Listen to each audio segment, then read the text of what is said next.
인생이 되지 않겠다. 저는 인생을 내던지는 행위라고 보거든요. 그 당시에는 정말 상상할 수 없을 만큼 충격적인 사건 중에 하나였잖아요, 이혼이. 아니요, 남자친구들은 감히 저에게.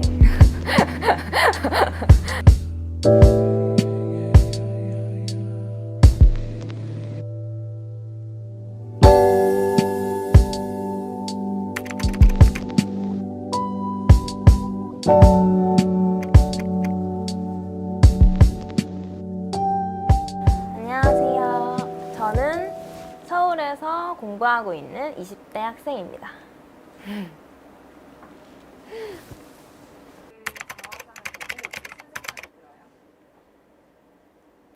사실 처음 봤을 때 성별이 약간 남성인지 여성인지 헷갈렸는데 여성이죠? 여성 맞나요? 네, 여성이. 네. 좀 약간 내 몸이 불꽃으로 타올라 한 줌 재가 될지언정 언젠가 먼 훗날 나의 피와 외침이 이 땅에 뿌려져 우리 후손 여성은 좀 더 인간다운 삶을 살면서 내 이름을 기억할 것이리. 그러니 소녀들이 깨어나 내 뒤를 따라오라. 여성으로서 이제 여성을 위해서 힘써 주셨다는 그런 게 느껴지다 보니까 좀 감동적이기도 하고 한편으로는 힘들었겠다 이런 생각이 많이 드는 것 같아요.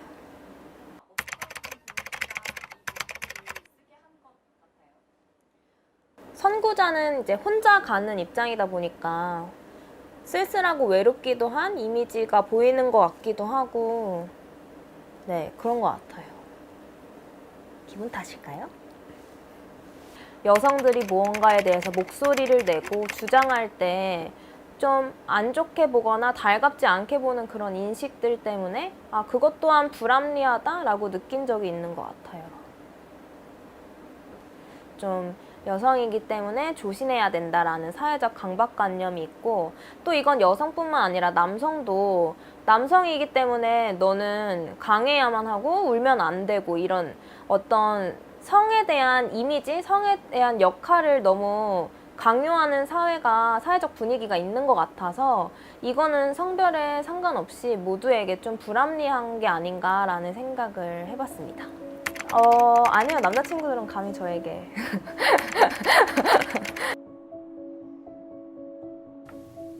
인형이 되기를 거부한 영원한 신여성. 그는 일제식민지 시대 우리나라 최초의 여류 서양화가이자 인권운동가였습니다. 나혜석은 일본에 유학하며 도쿄 사립여자미술학교를 졸업했습니다. 조선으로 귀국한 뒤 유화 전시회를 열기도 했는데 이는 서울에서 열린 우리나라 최초의 개인전이었다고 합니다. 이틀간 많은 관람객이 나혜석의 작품을 보러 찾아왔고 전시회는 문전성시를 이루었다고 합니다. 그의 초기 작품은 인상주의의 영향을 받은 듯한 화풍의 풍경화가 주를 이룹니다. 섬세하고 실감나는 농촌 풍경과 노동의 모습을 담아 좋은 평가를 받았습니다. 이후 파리로 떠난 나혜석은 초기작과는 사뭇 다른 새로운 가능성을 보여주었습니다. 파리의 야수파계 미술연구소에서 새로운 예술성에 눈을 떴기 때문입니다. 야수파와 표현주의의 영향을 받아 새로 탄생한 그의 유화는 과감한 붓터치로 대상을 단순화하고 강렬한 색채를 띠고 있는 것이 특징입니다. 발색의 중후한 색채를 바탕으로 그린 인물은 무희입니다. 오피코트의 화려함과 서구적인 신체를 보이는 인물을 통해 순종적인 여성상에서 벗어난 신여성의 모습을 발견할 수 있습니다. 잡지 개벽에는 개척자라는 목판화가 실리기도 했습니다. 이는 한국 근대 판화의 시작이라는 평가를 받기도 합니다. 마지막으로 보시는 작품은 자화상입니다. 어두운 배경과 표정으로 무거운 분위기를 느끼게 하는 이 작품은 창조적인 표현으로 극찬을 받았습니다. 또한 표현주의적 화풍이 잘 드러난 작품으로도 꼽히며 한국 최초 여성 서양화가로서의 뛰어난 면모를 보여주기도 합니다. 그는 또 다양한 글을 쓰는 작가이기도 했습니다. 여성도 배워야 한다. 여성은 밥을 짓고 집안일을 하고 아이를 돌보는 존재가 아니다. 여성이기 이전의 사람이다. 내가 여자요, 여자가 무엇인지 알아야겠다. 내가 조선 사람이요, 조선 사람이 어떻게 해야 할 것을 알아야겠다. 내가 인형을 가지고 놀 때 기뻐하듯 아버지의 딸인 인형으로 남편의 아내 인형으로 그들의 기쁘게 하는 위안물 되도다. 그는 불합리함에 대해 말했습니다. 그리고 그 불합리함에 대해서 적극적으로 자신의 의견을 어필했습니다. 1938년에 발표한 이혼 고백장의 경우 자신의 약혼, 결혼, 이혼 과정, 체린과의 관계에 대한 내용을 밝히며 자신이 느낀 사람들의 이중성에 대해 신랄하게 비판했습니다. 나아가 정조라는 것은 강요할 수 없는 것이며 주체의 자유의지에 속하는 취미라고도 말했습니다. 그러나 그의 주장은 세상에 맞서기엔 역부족이었습니다. 나혜석의 근대의식과 그의 예술혼을 찬양하던 언론 및 사람들은 나혜석을 부도덕한 여인으로 몰고 갔습니다. 그가 그린 그림이 불탔고 그는 병이 들었습니다. 그런 그를 가족과 친지도 외면했고 결국 그는 쓸쓸한 나그네의 삶을 살다 외롭게 생을 마감했습니다. 하지만 그의 많은 작품 속에 담긴 메시지들은 분명히 우리가 나아가야 할 방향을 제시하고 있습니다. 그의 삶은 2019년 현재에도 불합리함에 저항하는 용기 있는 태도를 시사합니다. 하지만 그 당시에는 정말 상상할 수 없을 만큼 충격적인 사건 중에 하나였잖아요, 이혼이. 또 이혼 선언서에 이렇게 자신만의 외침을 끝까지 고수를 하면서 좀 이렇게 써냈다는 게 더 멋있고 존경스러운 것 같아요. 저는 인생을 내던지는 행위라고 보거든요. 인형이 되지 않겠다 하면서 자신의 주체성을 찾으려는 모습이 작품 곳곳에 나타난 것 같아서 그런 점이 가장 감명 깊었습니다. 공인이었기 때문에 나약해지기가 참 쉬웠을 텐데 그런 상황 속에서도 꿋꿋하게 자신의 길을 가고 또 여성의 인권을 계속 주장하고 외칠 수 있었던 그 힘이 정말 대단한 것 같아요.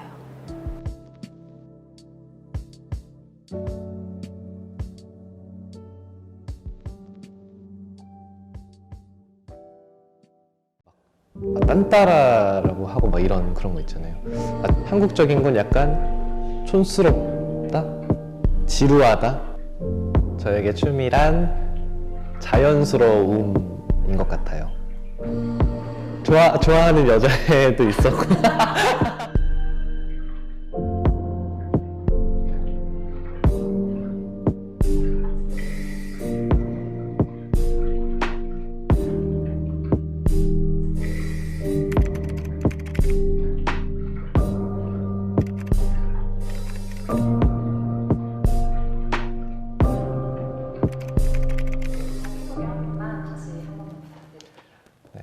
저는 춤을 추고 있는 20대 학생입니다. 뮤지컬학과에 재학 중입니다.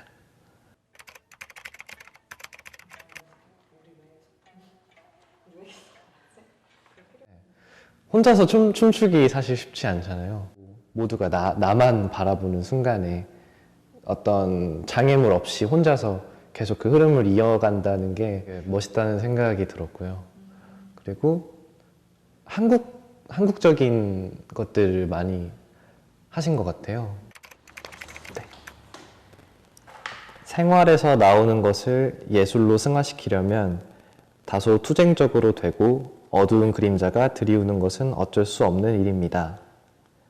하지만 무용의 본질은 그 무용이 어두우냐 밝으냐 하는 것보다 그 감동의 깊이에 있다고 생각합니다. 저도 요즘에 좀 비슷한 생각을 많이 하는 것 같아요. 보통은 그 형태 자체에 되게 착각하는 경우들이 많은 것 같아요. 그 예술가도 그렇고 보는 사람들도 그렇고 좋아하는 여자애도 있었고 어릴 때 학창 시절에 시대를 풍미한 무용가이자 최초의 한류 스타라는 수식어가 붙은 사람, 그의 이름은 최승희입니다. 최승희는 우리나라에서 서구식 현대적 기법의 춤을 창작해 공연한 인물로 잘 알려져 있습니다. 그는 지방의 춤꾼들 그리고 기생들을 찾아다니며 전통춤을 배울 정도로 열의가 있었다고 합니다. 그의 대표적인 작품으로는 에헤라 노아라가 있습니다. 이 작품은 조선의 고전음악을 관현악으로 편곡한 곡에 맞추어 헐렁한 비단 장사못에 초림 모자를 쓰고 추는 춤입니다. 한국적인 예술을 살린 독창적인 작품으로 검무가 유명합니다. 최승희는 검술의 기계와 용감함이 잘 살아있던 조선시대 이전 검무의 정신을 이어받아 절도 있는 동작으로 주목받았습니다. 1937년에 창작한 보살춤은 불상의 이미지에서 얻은 영감을 춤으로 승화시킨 작품입니다. 한자리에 머물러 춤을 추고 무대 장치로 후광을 비추며 신비로움을 표현한 것으로 유명합니다. 1938년에서 41년 사이에는 미국과 유럽, 중남미 등을 순회하며 공연했습니다. 피카소와 장콕도, 로망 롤랑 등의 유명인이 그의 무대를 감상했고, 특히 미국 뉴욕 공연 후에는 세계 10대 무용가의 한 사람이라는 찬사를 받았습니다. 1999년에는 한국예술평론가협의회 선정 20세기를 빛낸 한국의 예술인으로도 꼽혔습니다. 전통과 현대를 결합한 뛰어난 성취는 한국적인 것이 가장 세계적이라는 자부심에 힘을 실어주고 있습니다. 그는 편견을 깬 예술가이기도 합니다. 당시만 해도 춤추는 여성은 기생 아니면 무당이라고 폄하되었습니다. 최승희는 이러한 인식을 과감하게 돌파한 해방가이기도 합니다. 최승희는 우리나라 근현대 무용의 기틀을 다졌다는 점에서 선구자라고도 할 수 있습니다. 북한의 무용은 현재도 최승희의 방식을 따르고 있고 중국, 경북에도 큰 영향을 미쳤습니다. 이러한 그의 업적에도 불구하고 해방 후에는 친일 무용수라는 딱지가 붙었습니다.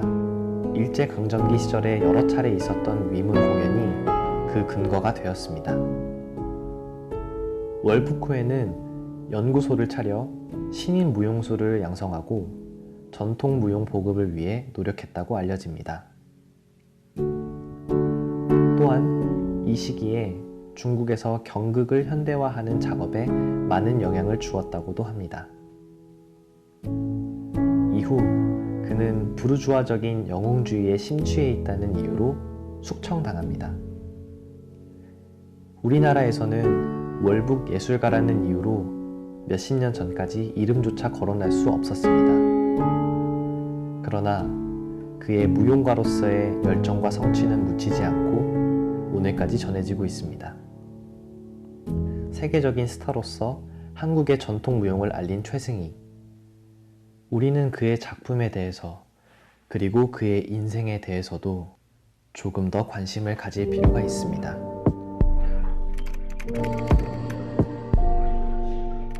우리나라의 것들을 춤을 춰서 보여줬다는 게 일단 진짜 대단한 분이라는 생각이 들고 그 어떤 것에도 굴복하지 않고 생각하는 것들을 말하고 싶었던 사람이 아닌가. 막 딴따라라고 하고 막 이런 그런 거 있잖아요. 맞고 한국적인 건 약간 촌스럽다. 저에게 춤이란 자연스러움인 것 같아요. 우리 것들 그리고 또 제가 말하고 싶은 것들을 이렇게 세계에 알릴 수 있는 사람이 잘 됐으면 좋겠습니다.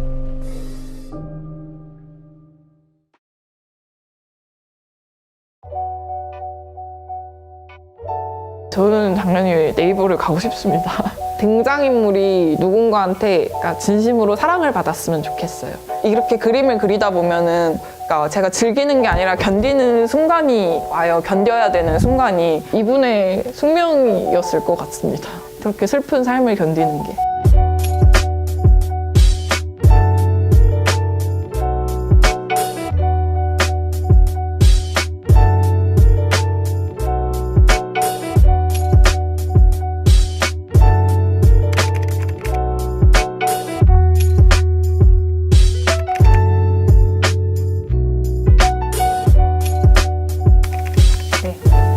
안녕하세요. 저는 27살 웹툰 작가를 준비 중인 지망생입니다. 살면서 굉장히 잘못됐다고 잘했다고 느끼는 순간들이 많았는데 제 첫 작품에서는 학교를 배경으로 그런 정상가족 이데올로기에서 벗어나서 뭔가 상처를 받는 그런 아이들의 모습을 그리고 이렇게 어떤 정상가족이라는 이름으로 이런 아이들한테 상처를 주는 게 옳은가? 그런 얘기를 하고 싶었습니다. 그렇게 시작을 하게 됐고 이제 제가 스토리를 만들어서 누군가한테 보여주고 그걸 통해서 뭔가 어떤 사람한테 느낀 점을 듣는다는 사실에 제가 일단 굉장히 만족감을 느껴서 시작을 하게 됐고요. 이제 그림을 그리면 몰입을 하게 되거든요. 근데 그 순간에 그런 외로운 느낌이라던가 혼자 있는 느낌을 잊게 되는 것 같아요. 저는 당연히 네이버를 가고 싶습니다. 네이버 다음을 포털이라고 해요. 일제강점기 시대 가난과 핍박 속에 신음하는 민중의 목소리를 기록한 작가 강경애. 그녀는 억압받는 민족의 현실을 예리하게 파악한 당대의 리얼리스트였습니다. 수많은 장애물에도 그녀가 글쓰기를 포기하지 않았던 건 유년을 보낸 황해도 고통스러웠던 그곳에서의 삶을 버텨낸 힘이 있었기 때문입니다. 아버지를 일찍 여인 그녀는 나무 껍질을 벗겨 먹어야 할 정도로 가난하게 살았습니다. 1921년 형부의 도움으로 평양 숭의여학교에 입학했습니다. 하지만 학생운동에 가담해 3년 만에 퇴학당합니다. 이후 그녀는 고향으로 돌아가 야학교를 개설해 학생과 농민을 지도했습니다. 또한 항일단체인 신관회와 근호회 활동에도 가담했습니다. 그녀는 장하일과 결혼한 후 간도로 이주했습니다. 그녀의 소설 대부분은 바로 이 간도에서 쓰여졌습니다. 당시 간도는 항일투쟁의 중심지였습니다. 그녀는 간도에서 항일투쟁을 벌인 사람들의 실상을 알리는 것을 작가로서 자신의 의무로 생각했습니다. 그녀의 대표작 중 하나인 소금. 이 작품은 중국 지주와 일본 경찰에게 학대받는 조선 민중의 비참한 삶을 보여줍니다. 주인공 봉여민에는 빚에 쫓겨 간도로 이주해 중국인 지주의 소장농이 됩니다. 하지만 봉여민 아버지는 지주 때문에 살해당하고 어머니는 살기 위해 소금 밀수를 하다 순사에게 끌려갑니다. 소금은 간도로 이주한 조선인들을 괴롭게 하는 것 중 하나였습니다. 당시 소금은 매우 비싸지만 삶에 꼭 필요했습니다. 소금이 없으면 장의 간을 맞출 수 없었고 맛없는 음식을 억지로 먹어야 했습니다. 이들에게 소금은 떠나온 고향, 빼앗긴 조국과 같은 존재였습니다. 강경애는 봉여민의 비극을 통해 간도 이주민의 피폐한 실상을 그렸습니다. 이 때문일까요? 일본의 검열로 소금의 마지막 페이지는 삭제됩니다. 마지막 10줄이 먹칠로 지워진 겁니다. 강경애가 살아있는 동안 소설가로서의 삶도 이와 비슷했습니다. 강경애가 본격적으로 작품 활동을 했던 건 1930년대. 그 무렵 한국 문단은 남성과 경성 중앙의 문인들이 주도했습니다. 변방의 여성 작가인 강경애는 문단에 관심을 받지 못했고 그녀는 이러한 혹독한 현실 속에서 작품 활동을 이어나갔습니다. 1934년 강경애는 드디어 장편 소설을 연재할 기회를 얻습니다. 연재 소설의 제목은 인간 문제. 방적공장 여직공의 삶을 다룬 이 작품은 근대 최고의 리얼리즘 문학으로 평가받고 있습니다. 소작인의 딸 주인공 선비는 지주에게 겁탈당하고 방적공장 노동자가 됩니다. 열악한 환경에서 노동을 하다 폐병이 걸리고 20을 채 넘기지 못하고 죽음을 맞이합니다. 주인공 선비의 삶은 식민지 시대에 수많은 소녀들이 겪었고 겪게 될 생생한 현실이었습니다. 그러나 이 같은 인간 문제를 사회주의 문학을 주장했던 대다수 작가들은 제대로 포착해내지 못했습니다. 그들은 근대 교육을 받은 신청년들의 삶에 관심을 기울였으나 공장 노동자들의 삶에는 그다지 관심을 기울이지 않았습니다. 특히 하층 여성의 목소리를 대변한 작가는 강경애가 거의 유일했습니다. 그녀의 모든 작품은 가난한 노동자, 착취당하는 여성, 이주민 등 소외받는 약자들을 다루고 있습니다. 강경애는 가부장제에 희생된 여성으로서, 나라 잃은 백성으로서, 가난한 민중의 한 사람으로서 문제의식을 갖고 글을 써나갔습니다. 무엇 하나 가진 것 없는 비주류의 위치에 있었으면서도 현실과의 싸움을 포기하지 않았던 강경애. 그녀는 일제강점기를 대표하는 작가인 동시에 시련에 좌절하지 않고 현실을 직시한 시대의 진정한 기록자였습니다.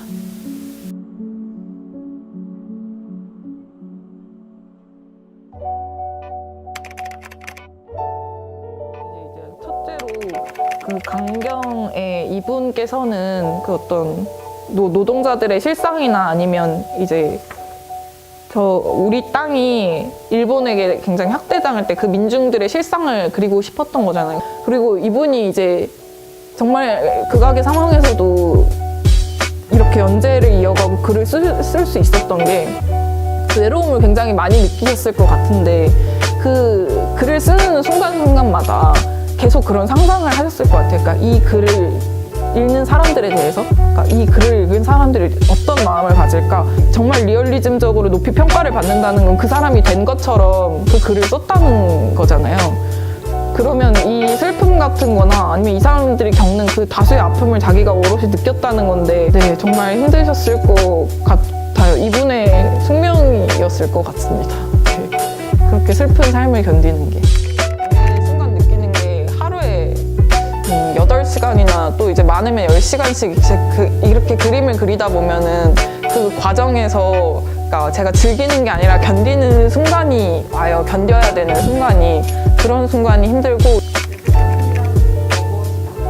나에게 웹툰이란 마중물이다. 계속 저한테 뭔가를 만들어내게 하는, 그래서 이렇게 연결시켜주는 존재, 그래서 계속 물이 나올 수 있게 하는 그런 존재인 것 같아서 마중물인 것 같습니다. 괜찮지 않나요? 데뷔는 뭐 당연한데 제 등장인물이 누군가한테, 그러니까 진심으로 사랑을 받았으면 좋겠어요. 어떤 등장인물이 됐든 간에 제가 여기에 이 인물에 대해 애정을 갖고, 작가로서 애정을 갖고 서사를 부여해 줄 텐데 그 서사에 보고 자기가 정말 감명을 받아서 이 등장인물을 진심을 느끼고 사랑을 해주는 독자분들이 있었으면 좋겠습니다.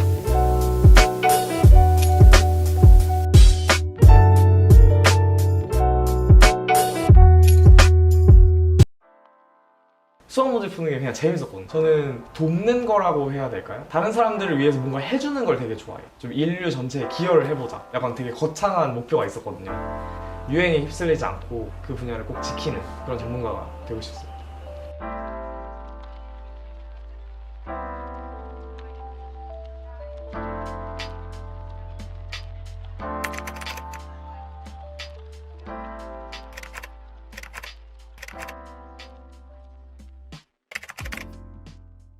저는 생명과학을 공부하고 있는 20대 대학생입니다. 면역학이라는 그런 학문을 공부하는 연구실에서 대학원 진학을 위해서 인턴으로서 연구 경험을 쌓고 있습니다. 면역학에서 뛰어난 교수가 되고 싶습니다. 좀 인류 전체에 기여를 해보자. 약간 되게 거창한 목표가 있었거든요. 제가 연구하고 싶은 분야는 면역세포가 현재로서는 여러 가지 문제가 발생하게 되는데 연구를 열심히 해서 여러 에이즈 환자들에게 좀 희망을 주고 싶은 목표가 있습니다. 제가 지금 여기에서 이것을 포기하면 다른 기회가 오지 않을 것을 알고 있습니다. 저는 최선을 다해 노력할 것이고 최선을 다한 후에도 도저히 배울 수가 없다면 그때 포기하겠습니다. 그 이전에는 결코 포기할 수 없습니다. 과고 입시라는 게 딱 한 번 있는 거였고 그래서 되게 절실했었어요. 새벽 2시까지 공부를 하고 딱 나오는데 이 세상이 정말 조용하더라고요. 저는 그게 되게 마음에 들었던 것 같아요. 뭔가 제가 진짜로 많이 노력을 하고 최선을 다했다는 그런 기분이 들었거든요. 수학 문제, 이게 되게 다른 사람들이 들으면 이상하다고 생각할 수도 있는데 수학 문제 푸는 게 그냥 재밌었거든요. 한 문제 풀고 한국 최초의 여성의사 박에스더.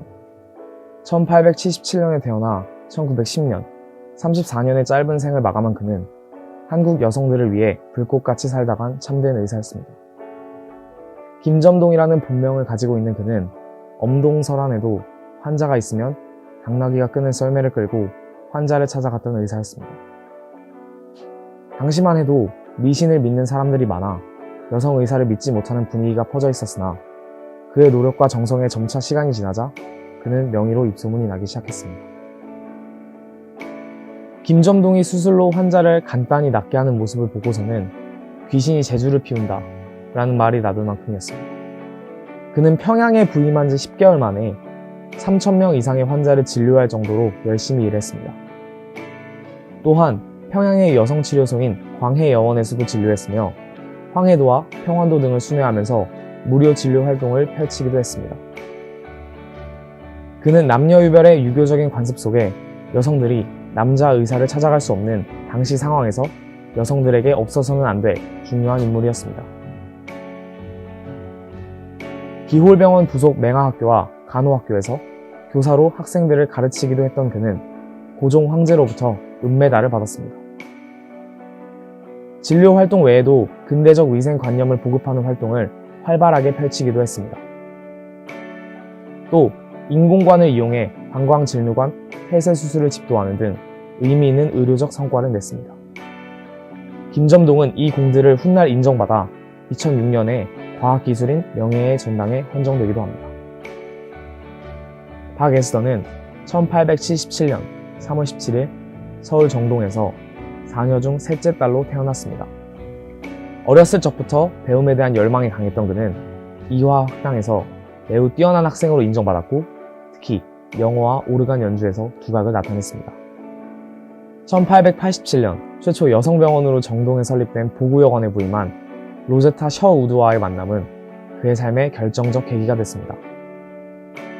당시 로제타는 여성의료 사업을 위해 한국에 온 인물이었습니다. 그는 로제타가 밤에 왕진을 갈 때는 통역 겸 진료 보조로 중심 역할을 하면서 그에게 생리학과 양리학 수업을 들었습니다. 김점동의 의사라는 직업에 관심을 가진 것은 이 일을 하면서부터입니다. 그는 로제타 홀이 원청이를 수술로 고치는 것을 보고 감탄했고 1894년 꿈을 이루기 위해 미국으로 건너가 뉴욕의 리버티 공립학교에 입학합니다. 9살 연상의 박여선과 결혼한 후였습니다. 그는 병원에 취직해 생활비를 벌면서 라틴어와 물리학, 수학 등을 공부했습니다. 그의 남편 박여선은 생활비와 아내의 학비를 내기 위해 농장에서의 막노동과 험한 식당 일도 마다하지 않았습니다. 결국 그의 남편은 아내의 졸업을 2개월 앞두고는 폐결핵에 걸려 세상을 떠나고 맙니다. 미국에서 남편의 장례를 치른 김점동은 1900년 10월 귀국합니다. 그 후 10년 동안 의료인의 삶에 매진한 김점동. 하지만 그는 자신의 몸에 질병이 서서히 뿌리내리고 있다는 사실을 미처 알아차리지 못했습니다. 그 질병은 바로 남편을 머나먼 이국의 땅에서 죽게 한 폐결핵이었습니다. 그는 결국 1910년 4월 13일 서울의 둘째 언니 집에서 사망합니다. 아무런 소생을 남기지 않은 35세의 짧은 생이었습니다. 당시 여성으로서는 쉽지 않은 의학의 길을 택하여 소외받던 한국 여성들을 위하여 자신을 희생하고 열정을 다했던 박 에스더의 삶. 자신의 몸을 돌볼 겨를 없이 열정적이었던 그 덕분에 많은 생명들이 살아날 수 있었습니다.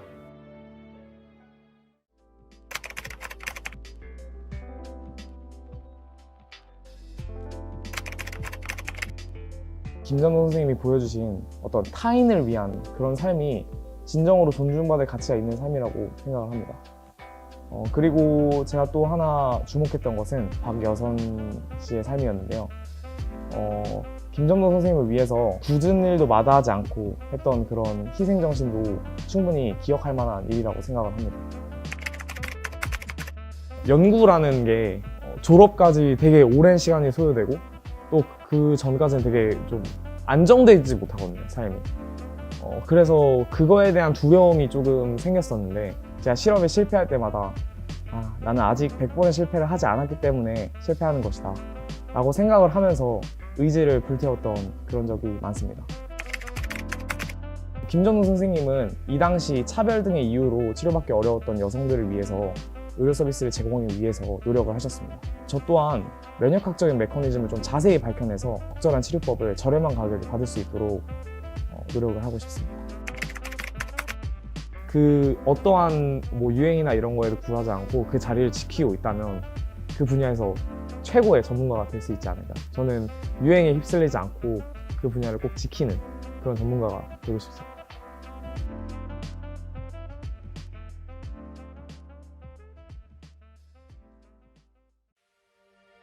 어느 무대든 노래를 하는 삶을 살고 싶어요. 크게 되지 못할 거라는 고정관념이 어느 나라 사람한테도 있어요. 그 역할에 빠져서 거기서 연기를 하고 노래를 하고 있는 제 모습이 재밌고 저는 유교적인 것을 되게 안 중시하거든요. 내가 나중에 노래를 하면서 살 수 있게 해주는 거?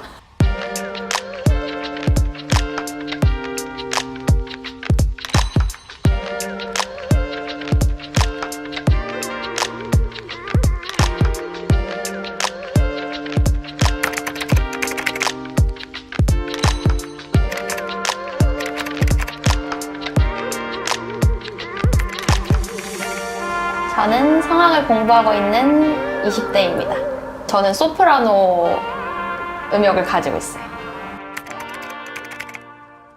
가수가 되고 싶다고 얘기를 하니까 그럼 기본기를 배워야 되지 않겠냐 해서 이제 성악을 배우게 되는데 그때부터 계속 하게 된 것 같아요. 앞으로는 유학을 가서 무대에서 배우고 싶어요. 학교라기보다는 무대에서 얻는 배움을 하고 싶어서.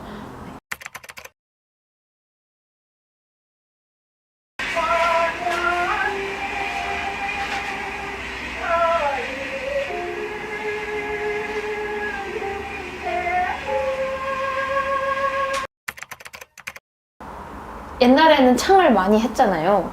성악을 하셔도 이게 자꾸 나오려고 하는 느낌? 창이 자꾸 나오려고 하는 느낌?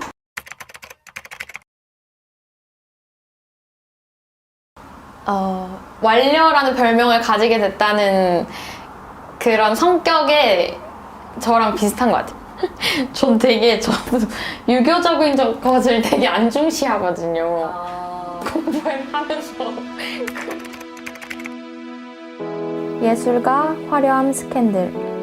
윤심덕이라는 인물을 떠올리면 이러한 키워드가 떠오릅니다. 우리나라 최고의 소프라노인 그는 실로 화려한 삶을 살다 간 사람이었습니다. 그가 성악가로서 처음 주목받은 것은 1921년 전국 순회 공연이었습니다.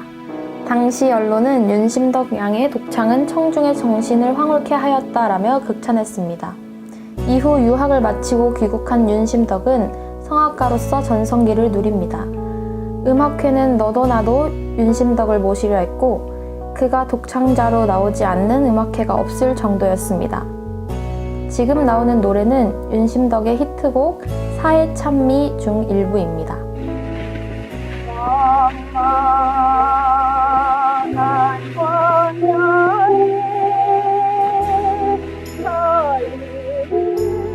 이 노래는 왈츠곡에 가사를 붙이고 노래한 곡으로 10만 매의 판매량을 기록하기도 했습니다.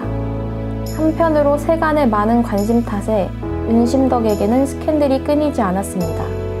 여러 소문이 있었지만 극작가 김우진과 현해탄에서 동반 자살한 사건이 가장 잘 알려져 있습니다. 지금도 많은 사람들이 윤심덕을 현해탄 스캔들로 기억할 정도니 말입니다. 일본 시모노세키에서 한국의 부산으로 향하는 배에서 그들은 바다로 몸을 던졌습니다. 당대 최고의 주목받는 성악가와 유부남 극작가의 동반 자살 사건이었기에 현해탄 스캔들은 많은 사람의 입방아에 올랐습니다. 그들의 이야기는 지금까지도 영화, 드라마화되며 회자되고 있습니다. 스캔들과 화려한 무대 위의 삶, 여기까지는 우리가 잘 아는 윤심덕의 이야기입니다. 사실 윤심덕은 처음부터 성악가를 목표로 하지는 않았습니다. 그가 어릴 적에는 가까이 지내던 선교사의 권유에 따라 의사가 되기 위해 공부했습니다. 하지만 곧 적성에 맞지 않음을 깨닫고 서양 음악에 관심을 두게 되었습니다. 이후 윤심덕은 조선 총독부가 실시하던 유학생 시험에서 최초의 여자 장학생으로 뽑힙니다. 여성으로서 그리고 조선인으로서 최초로 동경음악학교에서 성악을 공부하게 된 것입니다. 윤심덕은 완려라는 별명으로 불리기도 했습니다. 이는 그의 쾌활하고 거침없는 성격을 보여주는 이름입니다. 이러한 별명과 같이 윤심덕은 남학생에게 내외하는 법이 없었고 존댓말을 사용하지도 않았습니다. 조신하고 유교적인 것을 중시했던 당시의 여성상과는 거리가 멀었습니다. 그렇지만 이러한 성격 덕에 윤심덕은 오히려 더 성장할 수 있었습니다. 그는 정숙한 여성상의 한계에 갇히지 않고 사회 통념의 정면으로 부딪혀 목표를 이루어 나갔습니다. 자신의 소신에 따라서 살며 예술가로서 그리고 여성으로서 최초와 최고의 수식어를 골고루 획득한 윤심덕. 그는 무심하게 져버리는 꽃이 아닌 눈부신 불꽃처럼 살다 간 사람입니다.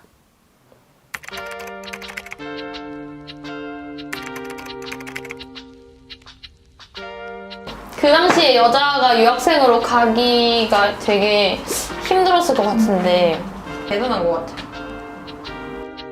동양인에 대한 그런 게 더 편견이 다른 나라에 있지 않았을까 싶어요. 지금도 있는데 동양인은 작아서 뭐 큰 무대도 못 쓰고 크게 되지 못할 거라는 고정관념이 어느 나라 사람한테도 있어요. 이런 편견은 아직 저한테도 있는 것 같아요. 큰 무대에 사람들, 가수들 이제 사진을 이렇게 붙여놓거든요. 무대 한 켠에. 그럼 거기서 동양인을 되게 심심치 않게 찾아볼 수 있으니까 혹시나 나도 거기 하나 중이지 않을까라는 생각에 다들 유학을 가고 그렇게 하는 것 같아요. 뮤지컬이나 뭐 그런 거를 재밌게 봐주시는 것처럼 오페라나 뭐 합창 공연, 다른 뭐 오케스트라 공연까지도 한번 보시면 좋을 것 같아요. 내가 나중에 노래를 하면서 살 수 있게 해주는 거? 그 역할에 빠져서 거기서 연기를 하고 노래를 하고 있는 제 모습이 재밌고 즐거워서 그게 제일 좋아요. 저는 그냥 어느 무대든 노래를 하는 삶을 살고 싶어요. 그게 뭐 성악가든 아니든 상관없는데 노래를 하는 삶을 살고 싶어요.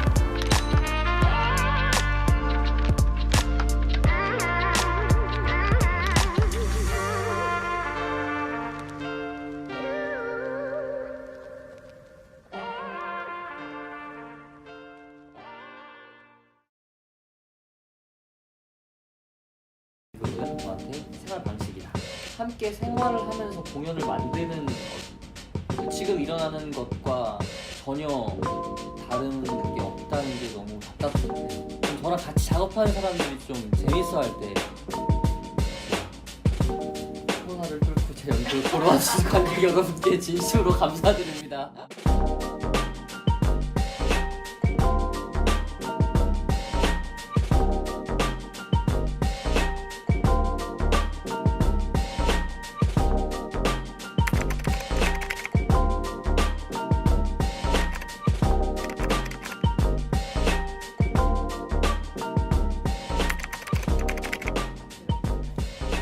연극하는 20대 후반입니다.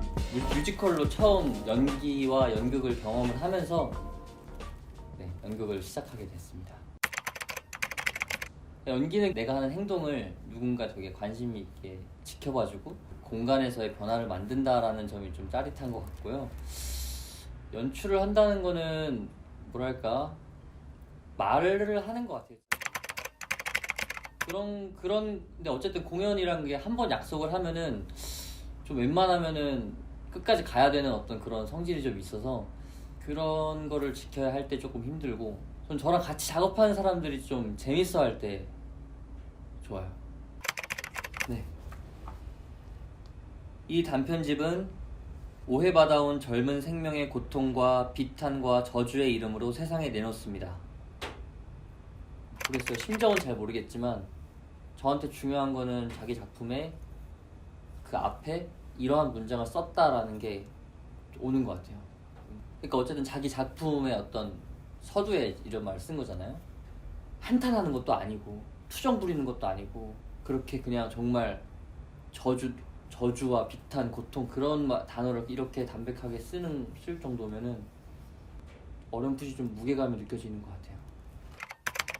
조금 어떻게 얘기할까? 간단하게 얘기하면 좀 사회적 참사에 대한 공연들을 많이 했던 것 같아요. 그러니까 사회적 참사에 대해서 청년들이 어떤 태도를 취할 수 있는가, 뭐랄까 청년과 사회라는 두 개의 키워드를 가지고 좀 작업을 해오고 있는 것 같아요. 뉴스, 카카오톡 뉴스를 포함해서 뉴스에서 되게 많이 그걸 받았어요. 어떤 사회적 참사가 일어나면 뉴스에서 그 소식을 들을 수가 있으니까 지인들과 나누는 얘기에서도 좀 영감을 받고 그렇죠. 지금 상황, 그러니까 뭐 미래 이런 것도 아니고 그냥 현재 지금 상황에서 어떤 문장을 쓰고 싶으신지. 코로나를 뚫고 제 연구를 보러 와주신 관객 여러분께 진심으로 감사드립니다. 아 이건 뭐 현재 상황이라고 했으니까 뭐랄까요? 시국적. 한국 최초의 근대 여성 작가 김명순. 김명순은 1917년 동인지 청춘의 공모에 단편소설 의심의 소녀가 당선되어 21세의 나이에 등단했습니다. 여성이 문필 활동을 한다는 것은 상상도 하지 못했던 시절, 춘원 이강수는 이 작품을 두고 특출하다며 극찬했습니다. 그녀는 공식적으로 등단한 최초의 여성 작가이자 동인지 창조의 유일한 여성 문인이었습니다. 소설 20편, 시 79편, 수필 15편, 희곡 3편 등 방대한 작품을 남겼으며 보들레르의 시 약의 꽃 등을 최초로 번역해 소개한 신여성이었습니다. 하지만 문인으로서 작품 활동은 문학 외적인 스캔들에 가려 제대로 조명받지 못했습니다. 1986년 평양에서 출생한 김명수는 부유한 대지주의 딸로 태어났습니다. 그러나 어머니가 기생이라는 이유로 첩의 딸이라는 차별과 멸시를 받았습니다. 김명수는 성폭력 피해 생존자이기도 했습니다. 일본에서 유학하던 1915년 데이트를 하던 상대인 이응준에게 강간당했습니다. 사건 이후 김명수는 피해자였음에도 명예를 더럽혔다는 이유로 학교에서 퇴학을 당했고 연못에 뛰어들어 자살 시도를 했을 만큼 고통스러운 시기를 보냈습니다. 애써 꿋꿋하게 삶을 이어갔지만 동인지 창조에서 함께 활동했던 김동인이 자신을 모티프로 문란한 신여성을 풍자하는 김현실전을 연재하자 큰 충격을 받았습니다. 그녀는 그런 조선을 사나운 곳이라고 부르기도 했습니다. 기생의 딸이라는 이유로, 성폭행의 피해자가 되었다는 이유로 그녀는 끔찍한 비난에 시달려야 했습니다. 이후 일본으로 떠난 그녀는 아오야마의 정신병원에 수용돼 외롭게 죽음을 맞았습니다. 그럼에도 불구하고 그녀가 남긴 문학은 이러한 고통과 비탄을 넘어서는 것이었습니다. 김명수는 1925년에 여성 작가로서는 최초로 작품집 생명의 과실을 발간하면서 머릿말에 이 단편집은 오해받아온 젊은 생명의 고통과 비탄과 저주의 이름으로 세상에 내놓습니다. 라고 고백했습니다. 그녀의 글쓰기는 살아남기 위한 몸부림이자 스스로를 치유하는 방법이었습니다.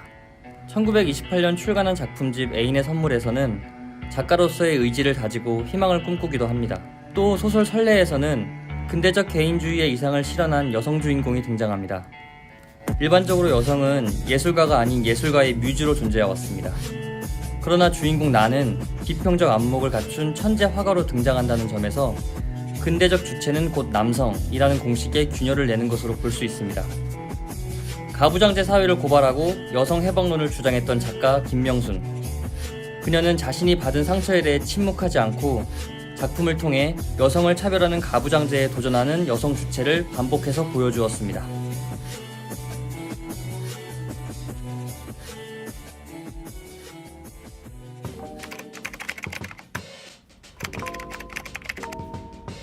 좀 답답한 것은 무엇이냐면, 그러니까 이게 어쨌든 거의 100년 전의 일인데 지금 일어나는 것과 전혀 다른 게 없다는 게 너무 답답해요. 근데 지금 이 김명순 씨의 어떤 그런 사건도 피해자가 오히려 욕을 먹고 쉬쉬 숨어 다녀야 되고, 사실 지금 N번방 사건 그것도 사실 그것과 다른 게 하나도 없어요. 그게 좀 뭔가 계속 그 반복되는 이 대한민국에서 그 반복되는 어떤 참사의 메커니즘이라고 해야 되나? 연출할 때 그렇게 좀 뭐랄까 또 사회 시스템적으로 어떤 작용이 있었고 그 영향을 받는 사람들은 누구고 한 개인이랑 연결되는 연결고리가 조금 점점 이렇게 안 보이는 것 같아요. 좀 사라지는 것 같은데 제가 연극을 하면서 그런 은폐되어 있는 걸 조금 더 까는 게 됐으면 좋겠고 또 은폐된 고리에 대해서 서로 얘기할 수 있는 그런 연극을 만들 수 있으면 좋겠다 치고 이제 제가 이제 로비에 있으면은 관객들이 나오면서 얘기를 서로 하는 그런 걸 항상 합니다. 전 제가 어쨌든 연극을 만드는 공연 예술을 만드는 어떤 자연출의 어떤 그런 입장에 있을 때는 저랑 같이 하는 사람들이 너무 재밌어하는 작업을 했으면 좋겠어요. 함께 생활을 하면서 공연을 만드는 그런 단체를 이렇게 만들고 잘 이끄는 사람처럼 연극을 해보고 싶어요. 간결하게 말씀을 해주신다면 연극은 저한테 생활 방식입니다. 2달 연습하고 뭐 2-3주 공연. 그러니까 그렇게 형성된 어떤 삶의 어떤 그 뭐랄까요 흐름들이 있는데 저한테 그 흐름이 되게 괜찮은 것 같아요. 그래서 연극은 저한테 생활 방식이다 생각하고 있습니다.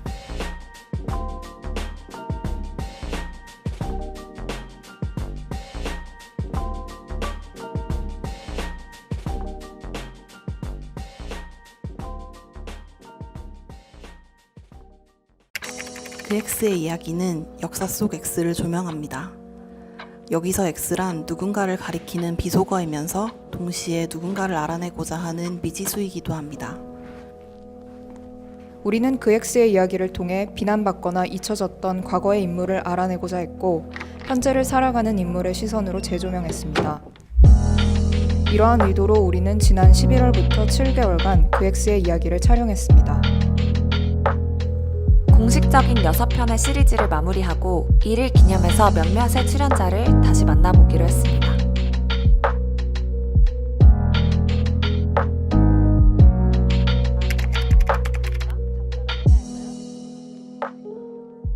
자기 인생을 진짜 내던지면서 희생을 했구나. 머릿속에는 있었는데 인터뷰를 하면서 처음으로 이렇게 발화해보는 어떤 그런 생각들이 많았던 것 같고 아 내가 이런 말을 했었구나 새삼스럽게 보이는 것도 있고 저한테 그 인터뷰는 그렇게 짧지 않았는데 그분의 삶에 대해서 많은 생각을 할 수 있었던 것 같아요.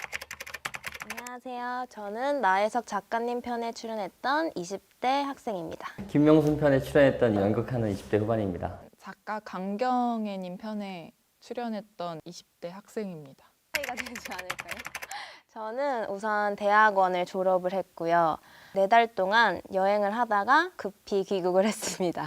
지방에 좀 있었고요. 새로운 취미 생활을 시작했습니다. 코로나 사태 때문에 더욱이 외출을 안 하게 돼서 사회적 거리두기를 제일 열심히 실천하며 살았습니다. 네, 저 그 나혜성님 편, 그분 편을 봤어요. 저는 강경애 작가님 그냥 그런 분이 있었다는 걸 사실 잘 모르잖아요. 근데 그런 분이 굉장히 어마어마하게 더 많을 거라는 사실도 생각을 해보게 됐고 인물들의 어떤 삶이 되게 드라마틱해서 그 인물들의 어떤 이야기가 저한테 남는 것 같아요. 뭐 최승희 편에서 자서전에서 뭐 무용을 한다는 게 되게 어떤 생활의 어떤 측면에서 어두운 면을 주고 그러는데 사실 어떤 예술의 측면에서 볼 때 뭐 그게 어떻게 감동을 주냐 막 이런 말을 자서전에 쓰셨는데 보면서 끄덕여지는 부분도 있고. 근데 저는 사실 어떤 특정 인물이 생각이 났다기보다도 그런 X들의 삶의 태도, 자기가 원하는 것을 추구하기 위해서 어떤 권리를 돌려받기 위해서 노력하는 그런 삶의 태도들을 좀 다시 보게 됐던 것 같아요. 설리가 떠오르는데요. 차별과 편견에 맞서다가 쓰러져간 인물들, 그런 인물들이 X인 것 같다. 꼭 연예인뿐만 아니더라도 예를 들어서 어떤 김용균 씨라든지 그런 사람들이 이 시대의 X가 아닌가 하는 생각이. 제가 생각이 났던 거는 저희 할머니인데 어떤 거에 대해서 할머니한테 여쭤봤는데 할머니는 나는 바보라서 그런 거 모른다고 얘기를 하시는 거예요. 할머니 같은 경우는 기본 교육을 지금처럼 의무 교육으로 보장을 받지 못하셨는데 그때는 그냥 가난해서도 그렇고 자식들이 다 교육을 받지 못한 경우도 있지만 제일 첫 번째로 배제되는 게 이제 여자 아이인 경우였으니까 그래서 그 뒤로 종종 얘기를 합니다. 할머니 제가 똑똑한 거는 다 할머니를 닮아서라고. 한번 읽어볼게요. 그냥 제가 쓴 거를. 그래서 저에게 X란 내가 지금 누리는 어떤 부분에는 누군가의 인생 혹은 희생이 담겨 있다는 것을 깨닫게 해주는 순간이라고 제가 적어놨습니다. 그 X의 이야기가 어떤 과거랑 현재를 좀 이어주는 어떤 연결고리인 것 같다라는 생각이 들었어요. 무용하시는 분이 최승희 씨의 이야기를 하고 성악을 하시는 분이 윤심덕의 이야기를 하고 또 저는 연극을 하고 그러니까 글을 쓴다는 어떤 작가의 입장에서 김명순의 이야기를 하고 현재 예술가가 과거의 예술가 이야기를 한다는 점에서 그런 연결을 좀 이렇게 매개한 것이 아닌가. X는 매개수 X. 그 X가 어떻게 보면은 나쁜 사람들에 대한 얘기? 사회에서 얘기하는 좋은 사람들 있잖아요. 그러니까 좋은 아내나 좋은 딸? 그냥 요구하는 규범들에 자기를 맞추면 그 사회에서는 그 사람이 좋은 사람이라고 불린다는 얘기였거든요. 근데 이제 나쁜 사람이 된다는 건 그런 요구에서 벗어나 자기가 주체적으로 생각하고 그 자기 욕망을 거슬러서 말할 수 있는 용기 있는 사람들을 얘기한다고 나쁜 사람들에 대한 그런 얘기 아닌가. 감사합니다. 수고하셨습니다. 네, 감사합니다. 역사 속의 X는 사실 일상 속의 X입니다. 우리가 다루는 이야기는 비단 과거의 일이 아닙니다. 때로는 편견을, 때로는 불합리함을, 때로는 곡해된 시선을 마주하지만 이에 굴복하지 않고 끊임없이 질문을 던지는 자세로 우리는 더더욱 노력하겠습니다.